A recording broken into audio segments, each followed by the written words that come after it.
Alors, c'est jamais très clair la compatibilité avec Windows 11. Est-ce que mon PC peut faire tourner Windows 11? Est-ce que mon CPU est compatible? Le Secure Boot, le TPM 2.0, c'est quoi? Est-ce que je vais pouvoir jouer à Valorant? C'est rarement clair. Même souvent, la moitié des vidéos que vous allez voir ou des articles que vous allez lire sur Internet se trompent sur la compatibilité réelle avec Windows 11. Donc la première chose qu'on va faire, c'est aller voir directement sur le site de Microsoft.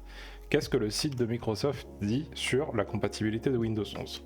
Donc le site de Microsoft, il dit ça. Il liste un pâté comme ça de choses que vous devez obligatoirement avoir pour Windows 11. Donc il vous dit que votre processeur doit faire 1 GHz, avoir au minimum 2 cœurs et être dans la liste de compatibilité, que vous devez avoir 4 Go de RAM, 64 Go de SSD ou disque dur, une carte graphique compatible DirectX 12, un BIOS compatible UEFI et démarrage sécurisé, un TPM version 2.0, un écran 720p et une connexion internet. Maintenant, ça c'est une belle liste, super. Il y a des choses qu'on va pouvoir éliminer d'office et dont on va pas vraiment avoir besoin de se préoccuper. Par exemple, votre processeur, en 2022, il fait probablement 1 GHz ou plus. Et il a aussi probablement 2 cœurs ou même beaucoup plus. La RAM, pareil, vous avez très probablement plus de 4 Go de RAM dans le PC, pardon. Vous avez très probablement plus de 64 Go de disque dur. Vous avez très probablement aussi une carte graphique qui est compatible DirectX 12 et le pilote WDDM 2.0. Les premières cartes graphiques compatibles DirectX 12, ça date d'à peu près 2010-2012 selon le fabricant. Bref, ça fait 10 ans et la carte graphique que vous avez dans le PC aujourd'hui, elle est très probablement compatible. Le BIOS compatible UEFI, pareil, c'est compatible UEFI depuis très longtemps, ça vous posera pas de problème. Le démarrage sécurisé, ça peut, on en parlera après. Le TPM de version 2.0, on en parlera après. L'écran, bon, vous avez probablement un écran 720p et vous avez aussi probablement une connexion internet. Donc en réalité, les trois paramètres qui vont être bloquants dans la majorité des cas, ça va être ces trois paramètres-là, la liste de compatibilité des processeurs, le TPM version 2.0 et le démarrage sécurisé. Ces trois points. Donc la première chose qu'on va faire, c'est voir où est-ce qu'on en est, nous, dans toute cette liste-là, où est-ce que j'en suis sur mon PC. Donc pour vérifier où est-ce que j'en suis sur mon PC, il y a deux outils. Un outil de Microsoft, qui est le PC Health Check, qui, je vous mettrai tous les liens dans la description de tout ce dont on parle là. C'est l'outil officiel de Microsoft, il marche très bien. Il suffit de cliquer là-dessus, de le télécharger, hop, on le sauvegarde. On lance l'installateur, on fait run, on l'installe, on accepte, on fait installer, super, ça s'installe. On le lance. Et on appuie sur le bouton vérifier maintenant. Si vous avez votre Windows en français, ce sera peut-être écrit vérifier, mais c'est pareil, c'est le gros bouton bleu. Il va vous dire soit il y aura un petit machin vert, il va vous dire bravo, vous avez rempli tous les trucs de Windows 11, soit vous aurez comme ça un petit point d'exclamation, ah, ce PC ne remplit pas toutes les conditions pour Windows 11, et là il vous mettra la liste des choses. Voilà, en l'occurrence, c'est que le TPM 2.0, il le trouve pas sur mon PC. Ça peut être que votre CPU n'est pas compatible, ça peut être que vous n'avez pas assez de RAM, ça peut être plein de choses, mais tout ce qui n'est pas compatible, il va vous les lister là. Ça, c'est la première manière de vérifier. Il y a une deuxième manière de vérifier qui est d'utiliser cette application qui s'appelle Redison Valley, qui va faire la même chose, mais qui va montrer un petit peu plus de détails éventuellement. Si vous voulez la télécharger, c'est là, dans Release, vous cliquez là. Vous cliquez sur le x64, pareil, on le télécharge. Hop, ça vient dans un zip, donc on l'extrait, hop, extraire. Hein. Enfin, ça normalement vous savez faire. Et puis vous pouvez lancer le programme. Clic droit, lancer en administrateur, sinon il ne pourra pas tout faire. Vous attendez qu'il vous fasse l'analyse. Et on peut voir que exactement pareil que sur l'autre application, il me dit OK pour tout, sauf le TPM. Il me dit ah, ton TPM il n'est pas présent et c'est pour ça que tu peux pas installer Windows. Donc maintenant que j'ai utilisé une application ou l'autre pour voir ce qui n'était pas compatible, je vais pouvoir essayer de remédier à tout ça. Maintenant, on va essayer de voir ces trois points là, un par un, et voir ce qu'on peut y faire et comment on peut les régler. Donc le premier point, c'est la liste de compatibilité processeur. Vous pouvez les trouver sur le site de Windows aussi, de Microsoft, pardon. il y a une liste de compatibilité de processeurs pour AMD et pour Intel qui est assez longue, mais c'est pas tous les processeurs. Concrètement, pour faire un résumé, si j'ai pris que les processeurs de PC fixes sur cette liste, si vous avez un PC portable, bon bah vous cherchez dans ces listes-là. Si vous avez chez Intel un Core 8000 ou plus récent, c'est-à-dire 8700, 8700K ou alors plus récent, 9900K, 10700, 11900, 12000, bref, etc. Votre PC sera compatible. Si vous avez un processeur qui est moins récent que ça, qui est plus vieux, par exemple un 7700K, un 6700K, un 4570K, 4370, bref, un vieux processeur, ça sera pas compatible. Chez AMD, il vous faut un Ryzen 2000 ou plus récent, c'est-à-dire un 2600, un 3600, 5600 ou 7600. Si vous avez un Ryzen 1600 par exemple, ça sera pas compatible. Il y a aussi d'autres processeurs que les Ryzen chez AMD qui sont compatibles, il y a des Athlon. Vous pouvez aller voir sur cette liste là si vous avez des processeurs qui sont pas dans cette liste. Par exemple là tous ces Athlon, les 300U, les 7120E là, tout ça c'est compatible aussi, mais je les ai pas mis là-dedans pour des questions assez évidentes de place. Maintenant, si mon processeur il est pas dans la liste, qu'est-ce que je fais? C'est possible d'installer Windows 11 si votre processeur est pas dans la liste. Il y a des méthodes qui permettent de faire sauter cette vérification et de quand même installer Windows 11. Ça peut marcher et ça peut ne pas marcher. Si vous avez un processeur qui est très proche de ces générations, genre un Ryzen 1000 ou alors un Core 7000. Si vous avez un 7700K par exemple, vous êtes vachement proche de cette liste-là. Vous avez quand même des moyens d'activer le TPM 2.0, vous avez quand même des moyens d'activer le Secure Boot. Dans ce cas-là, c'est viable de faire sauter cette limite parce que de toute façon, vous pouvez activer les autres prérequis et vous pouvez quand même jouer au jeu qui demande les autres prérequis. Donc dans ce cas-là, ça peut se faire. Si par contre vous avez un PC qui est vraiment très vieux, où il n'y a pas la possibilité d'activer le TPM, où il n'y a pas la possibilité d'activer le Secure Boot, dans ce cas-là, c'est pas une bonne idée d'installer Windows 11. Parce que de toute façon, même si vous l'installez, il y aura des jeux auxquels vous ne pourrez pas jouer à cause du Secure Boot et du TPM. Voilà pour la liste de compatibilité du processeur. Ensuite, le deuxième point qui généralement pose problème, c'est le TPM version 2.0.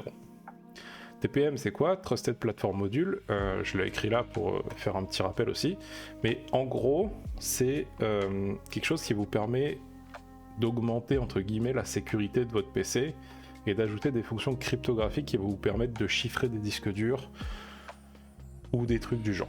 Voilà.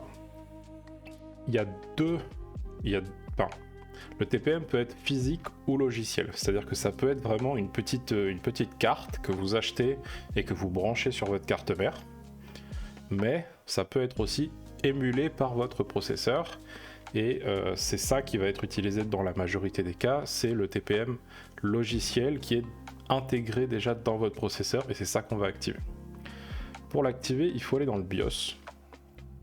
Okay.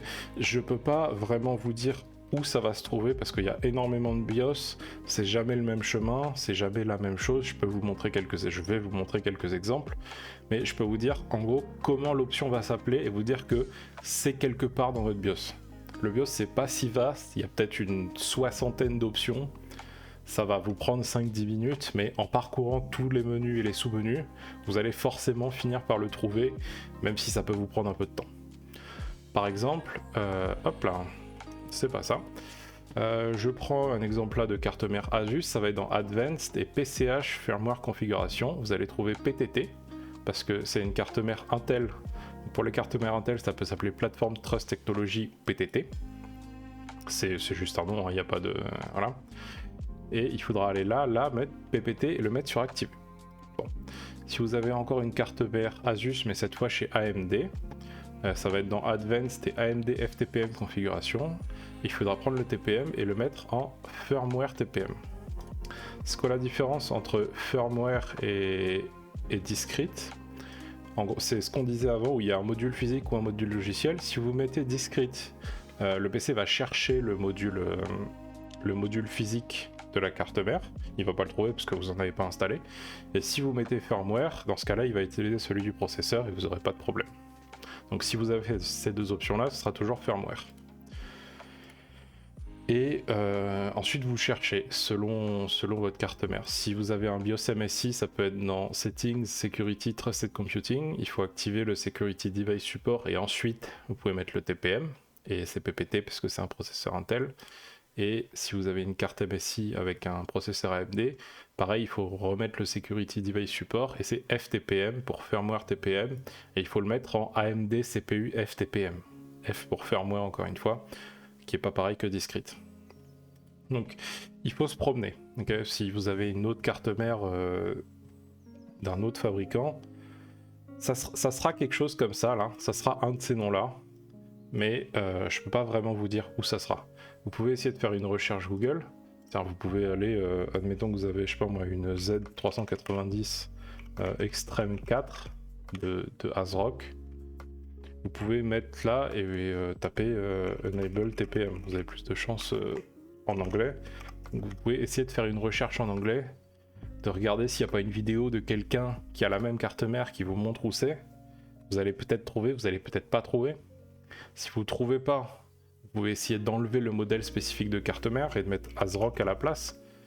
Si vous mettez Z390 ASRock, vous allez peut-être trouver quelqu'un qui n'a pas une Extreme 4 mais une Taichi par exemple, du même fabricant.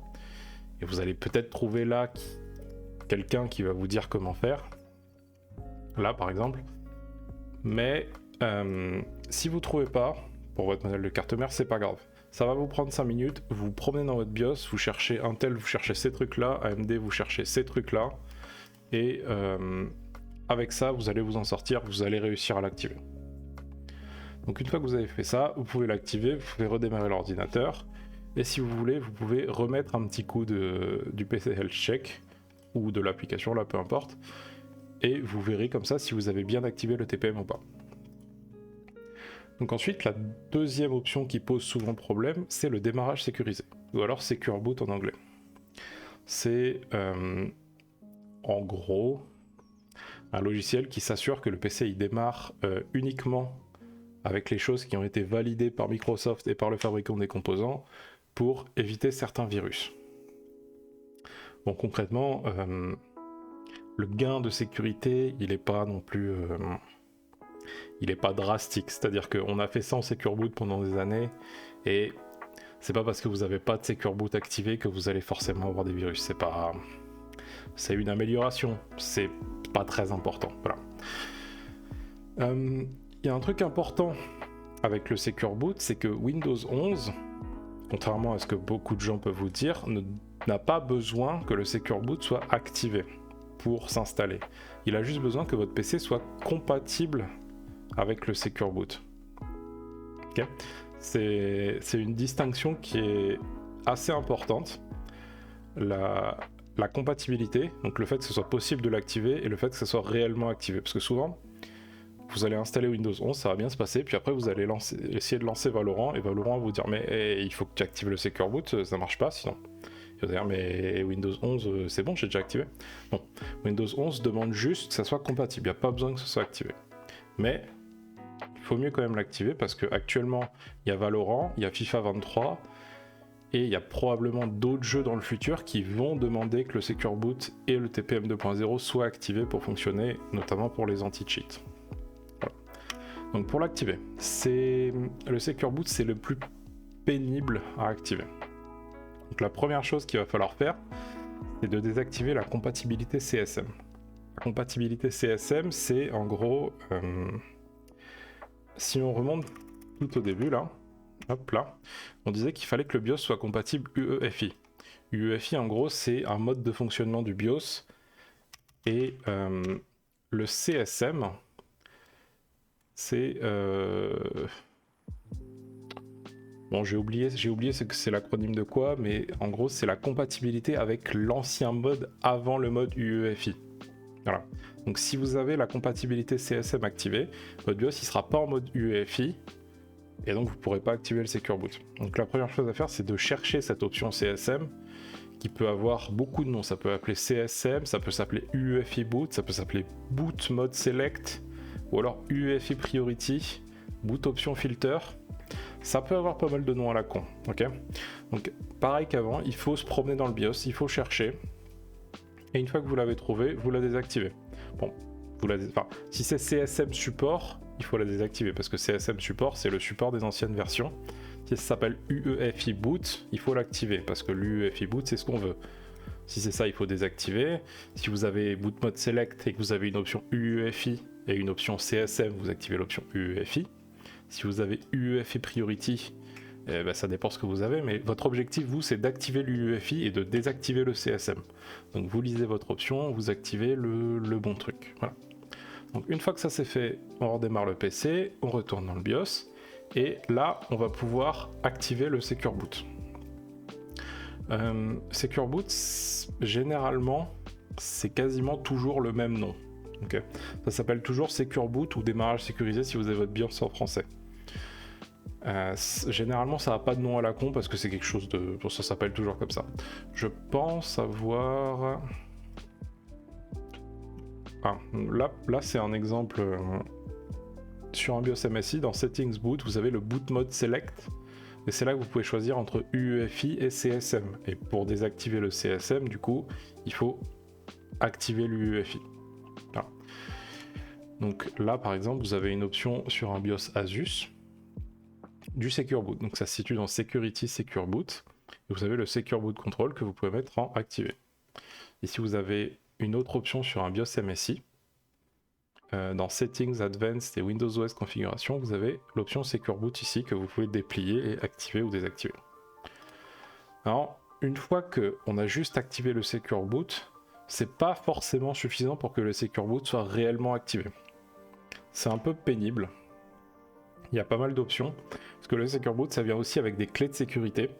Et si les clés de sécurité sont pas initialisées, ou alors si le mode de Secure Boot est pas le bon, vous aurez beau activer le Secure Boot, votre Secure Boot ne sera pas réellement activé. Bon. Alors, pour remédier à ça, c'est toujours dans le BIOS. Généralement, c'est des options qui se situent juste à côté du BIOS. Par exemple, là, juste en dessous du Secure Boot, vous avez le Key Management. Et c'est là que vous allez trouver toutes ces options-là. Vous devez essayer de réinitialiser les clés de sécurité. Donc, soit avec le bouton Reset là, ou on roll les default keys. Ou alors changer le mode. Vous pouvez avoir standard, custom, UEFI, Other SE, SE pour système d'exploitation. Généralement, juste réinitialiser les clés comme ça et redémarrer, ça va suffire. Des fois, surtout si vous avez plusieurs modes, ça peut ne pas suffire et il faut potentiellement se mettre dans un mode Windows ou dans un mode custom, puis réinitialiser. Il faut jouer avec ces trucs là, ok? J'ai pas de recette magique parce que ça dépend des BIOS, ça dépend de comment ça a été configuré, ça dépend de la version du BIOS. C'est impossible de vous donner une recette qui va marcher pour tout le monde. La seule chose que je peux vous dire, c'est si ça s'active pas, il faut jouer avec ces trucs là et à force de jouer, ça va peut-être vous prendre 2, 3, 4 essais, mais vous allez réussir à trouver un truc qui va marcher. Donc vous essayez un truc, vous repartez dans Windows. Bon, lui, il va rien vous dire sur le Secure Boot du coup, parce qu'il a juste besoin qu'il soit compatible, il n'a pas besoin qu'il soit activé. Donc de toute façon, il vous dira rien. Mais si vous avez un problème de Secure Boot, c'est que vous n'arrivez pas à lancer Valorant probablement, ou FIFA. Hein. Donc vous changez un truc là-dedans, vous redémarrez, vous essayez de lancer Valorant, vous réessayez, vous rechangez un truc, vous réessayez de lancer Valorant, etc., etc. Vous allez finir par y arriver. Il y a un petit script, un petit batch comme ça, c'est pas moi qui l'ai fait, hein, je l'ai volé honteusement, qui vous permet de, si vous le lancez en administrateur, de vous donner l'état de votre TPM 2.0, l'état de votre BIOS, donc est-ce qu'il est UEFI ou CSM, c'est pas mal à savoir, et l'état réel de votre Secure Boot. Donc si vous n'avez pas envie de vous amuser à relancer Valorant à chaque fois pour vérifier l'état, ce script-là, il sera aussi dans la description, il est pas mal. Si vous le lancez comme ça et qu'il vous met des trucs en rouge, c'est parce que vous ne l'avez pas lancé en administrateur. Il faut faire clic droit, exécuter en tant qu'administrateur, et là vous aurez la bonne réponse. Et une fois que vous avez fait tout ça, vous avez vérifié tout vos machins, vous pouvez relancer votre là, le health machin. Vous pouvez refaire un check et normalement vous devriez avoir tout vert. Et une fois que vous avez tout vert, et vous pouvez lancer lancer l'installation de Windows 11, vous pouvez lancer Valorant, vous pouvez lancer FIFA et tout le monde est content.